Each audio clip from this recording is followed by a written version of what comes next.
So, one of the greatest episodes ever produced in Thunderbirds history, the Cham-Cham. One which had a heck of a lot going on in it, I have to say. Yeah, it's probably one of the more complex stories that Gerry Anderson has written. It essentially follows a similar kind of industrial espionage theme as episodes like The Man from MI5. And because of that, it has that same kind of James Bond 50s jazzy, sexy vibe. Yeah, it also reminded me of The Spy Who Loved Me. Anyone who's seen that film knows that there's a scene where James Bond is being chased on skis and he has a machine gun in one of his ski poles because you see the characters going skiing every now and again. Yeah, it's an episode that's based mainly in Switzerland. The story essentially is that there's a series of cargo planes that are transporting secret goods across seas. Only problem is they're always being shot down overseas by this secret agency. And International Rescue eventually find out that the key that links all of these disasters together is that every time the plane flies, they're always listening to this jazz band playing live at the Paradise Peaks Hotel, a band called the Cass Carnaby 5. And they're always playing the same song. So Alan, and eventually Brains and everyone else, begin to suspect that the song is delivering some kind of secret code, like maybe the orders as to where they need to attack. And so, it's all about Lady Penelope going, under the guise of a famous singer, to the Paradise Peaks Hotel in Switzerland and trying to uncover this plot. Juan de l'Amour. Juan de l'Amour. I couldn't help thinking that this character Juan de l'Amour was somehow based on Marina from Stingray a little bit. You know, Marina. Aqua Marina. We'll get to that later. I got a kind of a Zsa Zsa Gabor vibe from that kind of, what she was doing. You know Zsa Zsa Gabor. Yes, it's that sort of thing. But living the height of luxury. Yeah, this was another one of those interesting stories where someone at the height of luxury or the show business world gets caught up in an interesting plot. I mean, it was interesting at the beginning because we see that Parker has an interesting connection with one of the highest ranking agencies in the show business world, as in the guy who runs it used to be like a con like he. So yeah, that's how he got. That's how he gets the whole Juan de l'Amour identity for Lady Penelope. He sets her up with this kind of singer alter ego by meeting with this guy, and yeah, he has some deep-rooted connections in there. Well, I mean, the show business world has its fair share of the connections to the underworld. I mean, didn't you say that Frank Sinatra was paid by the mafia? There were rumours that it's nothing confirmed. I'm not saying that, but there are rumours that during Frank Sinatra's long and prestigious career, he was in the pocket of the mafia. But it's all just speculation, so. Yeah, you didn't hear it from me. You've got your fair share of celebrities who, have connections with criminality. I can tell you that. But that's how Parker sets them up. So Parker, Tintin, and Lady Penelope, under the guise of the illustrious Juan de l'Amour, go to the Paradise Peaks Hotel and, befriend the Cass Carnaby 5. And they discover that the Cass Carnaby 5 are working for a gentleman named Mr. Olsen, who is very mysterious and elusive. And they eventually discover that he is, in fact, putting secret messages into the Cass Carnaby 5 songs. And that is indeed how he's getting his messages across to the enemy craft to destroy the cargo planes. It's a very interesting piece of coding. It's almost like Morse code in a way, but it's hidden within the melodies of this particular song. And throughout this entire episode, Brains is trying his best to decode it. And eventually, when Tintin and Penelope discover this Cham-Cham. A Cham-Cham? Yes, the eponymous Cham-Cham of the story. Yeah, we find out that he has been decoding, he's been sending out the messages to his men in this really odd organisation who we all presume are like Russian or something because of the way they look. It's just attacking and destroying transporter planes from US military air bases. Yeah, it all culminates in, nobody the central control of the, in charge of the cargo planes don't believe that Jeff Tracy is indeed International Rescue when he warns them, so it all falls to Lady Penelope.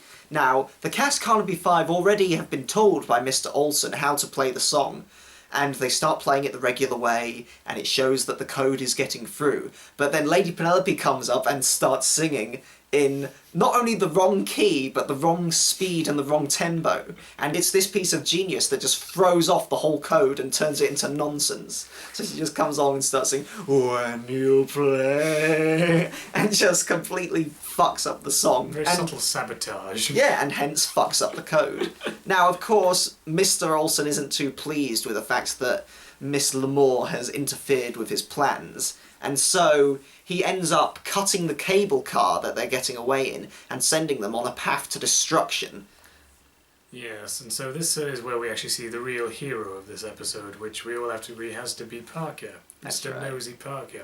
Once again, he actually takes part in this rescue, and with Thunderbird 2 flying overhead, trying to fire down a load of cables to stop the cable car from moving, he, with the very ingenious use of an umbrella, manages to attach them and eventually leads to what we've at this think is like him sacrificing himself. So him falling down and everyone thinking, oh, Parker, and we just couldn't help thinking of, Gandalf, Lord of the Rings, Parker, fly you fools. Because they had to fly away in Thunderbird 2, fly you fools. Fly, you fools! It's great, but he's fine, of course, for using the umbrella as you would expect in a Mary Poppins style fashion and floating down to safety. Yeah, Parker is the real comic relief in this one, because he doesn't just do that. When Olsen and his goons discover that Penelope and Tintin have found the Cham-Cham, he gets caught up in what I have to say is a real Swiss roll. That's terrible. Yeah, it really is. I mean, it's just him with this guy. They are beating each other up and end up rolling down the hill in this huge snowball that just gets bigger and bigger as it goes down. It's This so... typical big snowball, Jill. Yeah, it's so flabbergasting. Even Tintin and Lady Penelope, who stood at the bottom of the hill after just being saved by Parker, are looking up at this snowball just coming towards them, and they're just like, what's going... It's so strange. Get out of the way! It's coming towards... They're so caught in the... They're so, caught in the moment of Parker's in a giant snowball rolling down towards us, like in a Looney Tunes cartoon, Well, like that they Prometheus. can't think to dive out the way. But no, it is Parker's episode, this one. It's his time to truly shine. Yeah. At least until, I don't know, Lord Parker's holiday. Well, Maybe he he already shined a shone a bit little bit with the Vault of Death, and there was even a very subtle hint to what we thought had to be the bastard of Crichton Ward again here. Oh, and talking of seeing old faces... We cannot let this go. The Duchess from a couple of episodes back The Duchess Society. has returned. She's in the hotel. She's in the Paradise Peaks Hotel. And I mean, she's everywhere. You see a photograph of her behind Cass Cannon. Yeah, she's in a photograph behind Cass Carnaby, which makes me think she was either Cass Carnaby's mum or an ex-lover. Both of which are very disturbing ideas. And later on, when you see Penelope on the dance floor with Olsen, you can just see her moving past, just around. We thought, what the hell? It's the Duchess! Oh my god! She is everyone and she is no one. It's terrifying. But can you imagine if she recognised Penelope? It's like, oh, Penelope, what are you doing here? Penelope, you come to this hotel as well. It's absolutely delightful. I mean, that would have really blown the cover for everyone. It's like, who is Penelope? Because they'll think she's Wanda Lamore. Yeah, so. the Duchess would be heavily compromising the effectiveness of the mission. Oh, look, it's those lovely men from International Rescue. I wonder what they're doing here. And then Olsen, pulls out a gun and everything. Oh no! What have you gotten me into? I would love for her to return. I know she doesn't come back in any episode. I was actually quite surprised that she even showed up in that episode, Yeah. but I wish it was a speaking role. It was kind of like in the last episode we noticed that one of the extras or one of the guys working on the Martian invasion was the Irish farmer. That's right, we forgot to mention, From back in the Sunprobe. Martian invasion, it's the Irish farmer from Sunprobe working on the movie studio. So imagine if he recognised them. It's like, oh, blimey, in my last job as a fireman, that was International Rescue. I wonder if he'll move the cows again. Quiet, Bessie, I'm making a fucking movie. It's one of the best gems of this show is looking in the background at all of the reuse, because obviously it's made on a budget, and it's fun to look in the background and see any puppets that are being reused. It's also fun to listen carefully to some of the puppet extras and see if you can tell which voice actor is doing a lot of the voices. Sometimes you can hear John, other times you can hear Jeff, a lot of the times you can hear Alan. And Gordon or something.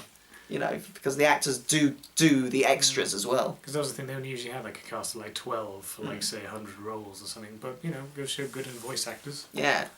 But no, this episode was great. I liked the fact that it was set mostly in Switzerland. I liked the vibe that was set, that romanticised, glorious 50s James Bond spy espionage vibe that was set in Man from MI5 as well. And it's one of my all-time favourite episodes. It's another one of these episodes where it's not really a rescue that's important, it's the solving the mystery. Yeah, and those are always the more interesting ones, I find. I mean, it's always good to see the Thunderbird craft in action, but I think it really highlights the brilliant writing that this show can often get away with when it shows, when it showcases all these kinds of excellent espionage stories and mysteries that the International Rescue Team have to solve. Yeah, this really was a very good, well done episode. So it's been a real pleasure enjoying this one. Yes, and stick around. Next episode is the final episode of Series 1. And, as expected with a low-budget show, it's a clip show episode. But I'm sure we'll still have plenty to talk about. Well, I'm sure we will. FAB. FAB.